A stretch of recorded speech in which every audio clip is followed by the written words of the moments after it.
Data base کا اس سے پہلے ہم لوگوں نے اس کی بنیادی چیزیں جو ہیں وہ سمجھ لی ہیں. اب ہمارا جو مین چیز ہے جس کی طرف ہم لوگ آ رہے ہیں اور جس چیز کے لیے ہم لوگوں نے پہلے یہ ساری کی ساری بنیاد بنائی تھی, اب اس کو ہم لوگ ڈسکس کرنے لگے ہیں. ڈیٹا بیس کیا ہوتی ہے اسٹوڈینٹس؟ جب آپ لوگ لاجیکلی ریلیٹڈ ڈیٹا سیٹ کو یا ڈیٹا کو اکٹھا کر لیتے ہیں یا کسی فائل کے اندر کسی پرٹیکولر ڈیٹا کو رکھ لیتے ہیں تو ہم لوگ اس کو کہہ لیتے ہیں کہ یہ ایک ڈیٹا بیس بن چکی ہے.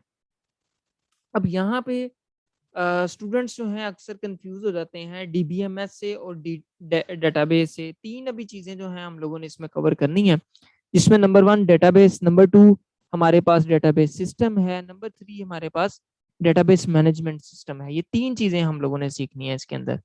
تو ڈیٹا بیس یہ ہے کہ جس میں آپ لوگ لاجیکلی ریلیٹڈ ڈیٹا رکھ لیتے ہیں. یہاں پہ امپورٹنٹ چیز جو ہے وہ ہے logically related data. Logically related کا سے مراد یہ ہے کہ جب آپ متعلقہ ڈیٹا رکھتے ہیں, مثال کے طور پہ آپ ڈیٹا بیس بنا رہے ہیں یونیورسٹی کی, لیکن اس کے اندر آپ لوگ جو ہے وہ ٹی ایم اے کا ریکارڈ رکھنا شروع کر دیتے ہیں, تو یہ لاجیکلی ریلیٹڈ ڈیٹا نہیں ہے اور نہ ہی ہم لوگ اس کو ڈیٹا بیس کہیں گے. ڈیٹا بیس تو وہ ہوتی ہے کہ جب آپ لاجیکلی ریلیٹڈ ڈیٹا کو اکٹھا کر لیتے ہیں جو کہ متعلقہ ہوتا ہے, جو کہ کسی نہ کسی اس پرٹیکولر آرگنائزیشن, اس پرٹیکولر انسٹیٹیوشن کے اینٹیٹیز سے متعلقہ ڈیٹا ہوتا ہے. جب اس کو آپ لوگ اکٹھا کرتے ہیں, ایک فائل کے اندر اسٹور کرتے ہیں یا ایک اس کے اندر پرٹیکولر فارمیٹ کے اندر رکھتے ہیں, تو دیٹ مینس کہ وہ ایک ڈیٹا بیس بن چکی ہوتی ہے. ایچ فائل میں contain different type of information and are use for specific purpose.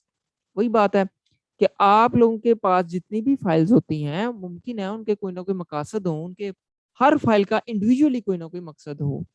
ٹھیک ہے جی, اور وہ ایک دوسرے سے ضروری نہیں ہے کہ وہ ایک دوسرے کے ساتھ اس کا کوئی تعلق ہو, لیکن سوری اس ڈیٹا بیس کے اندر ہمارے پاس اس کا کوئی نہ کوئی تعلق ہوتا ہے. لیکن جب ہم لوگ ٹریڈیشنل فائل سسٹم میں تھے تو وہاں پہ فائلز کا آپس میں کوئی تعلق نہیں ہوتا تھا. The files may be organized in different ways to meet different processing and retrieval requirement of the user.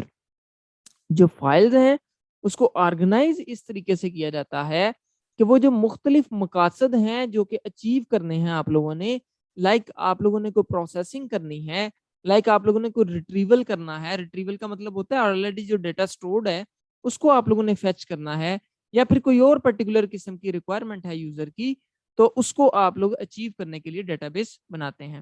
مثال کے طور پہ آپ کی یونیورسٹی ہے, آپ کا ڈیٹا رکھتی ہے, آپ کی ڈیٹا بیس بنائی ہوئی ہے یونیورسٹی نے, تو اس کو یونیورسٹی کو پتا ہے کہ اس کے مقاصد کیا ہیں.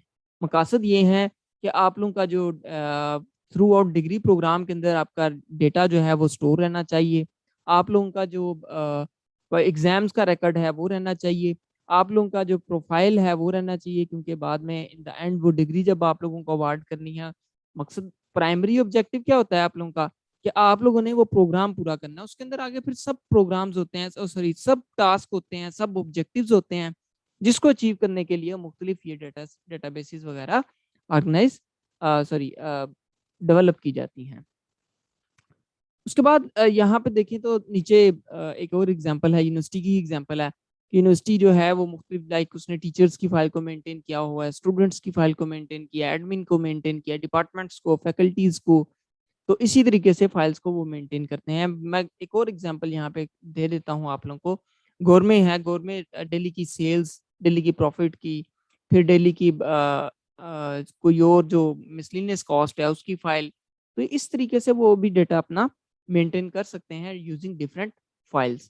ٹھیک ہے جی, تو in conclusion we can say that کہ جب بھی ہم کسی بھی ایک پرٹیکولر آرگنائزیشن کے لیے جو ڈیٹا بیس بنانی ہوتی ہے تو ہم اس کے متعلقہ جب فائلز بنا کے اس کو ایک جگہ پہ رکھ لیتے ہیں تو ہم کیا لیتے ہیں کہ یہ ایک ڈیٹا بیس ہے.